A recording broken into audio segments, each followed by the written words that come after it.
मोर जिंदा दाई कैसे काना तोरे तो बखान हुमा कैसे काना वो कारबा खाने मोर जिंदा दाई कैसे काना तोरे तो बखान हुमा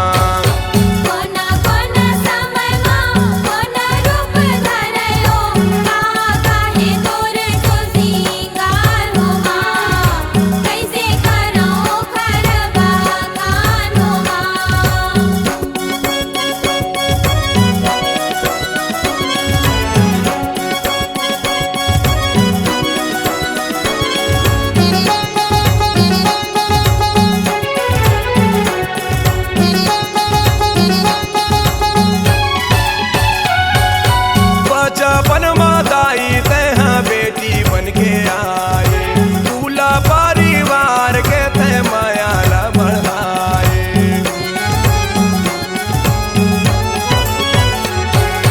बचपन माताई तह बेटी बन के आए दूल्हा परिवार के तह मायाला बढ़ाए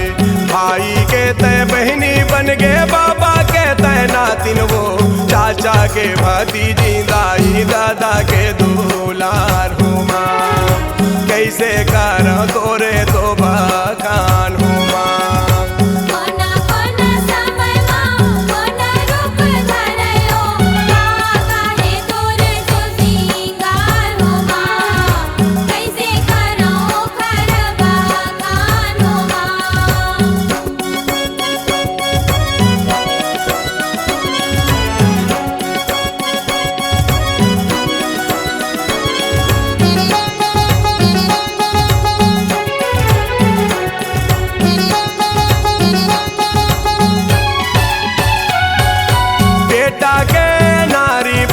बहू तय कहाए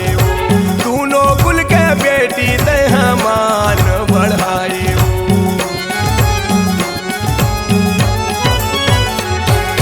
बेटा के नारी बन के बहू तय कहाए दूनों कुल के बेटी तय मान बढ़ाए सिर के सेंदूर सोहे वदाई माता के टिकली चमके वो आँखी के काजर कान के बाली झोलाना झोलान हुमा कैसे कर तोरे तो बखान हुमा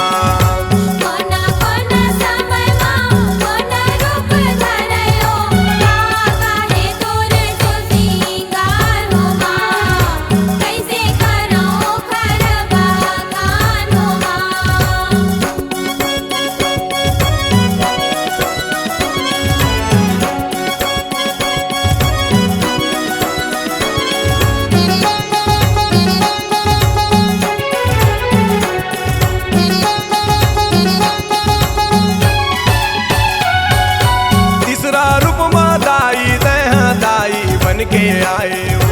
माया वो बेटा के फरजाला निभाए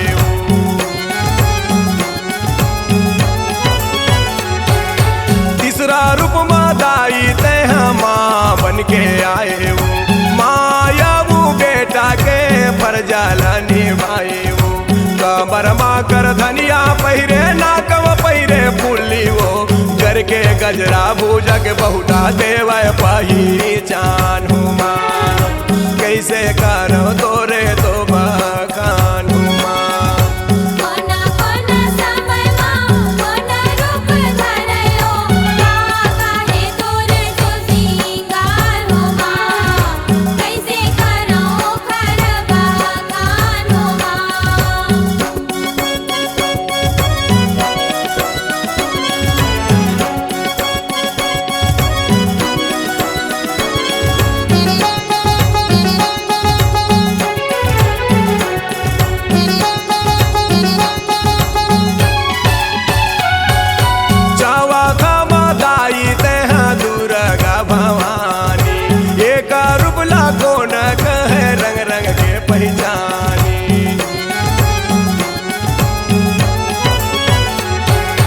चौथा रूप मादाई तह दुर्गा भवानी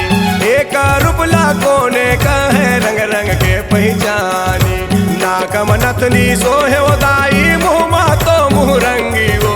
जोड़ के पैरी हाथ के मुंदरी देवय पहचान हो माँ कैसे कर तोरे तो बखान हो माँ कोना कोना समय माँ कोना रूप धरयो काहे तोरे तो सिंगार हो माँ कैसे कर तोरे गुण गान हो माँ कैसे कर तोरे तो बखान हो माँ कैसे कर तोरे गुण गान हो माँ कैसे कर तोरे तो बखान हो माँ कैसे कर तोरे तो बखान हो माँ C-Log Digital Recording Studio, Cordoba. Contact number 9907119215.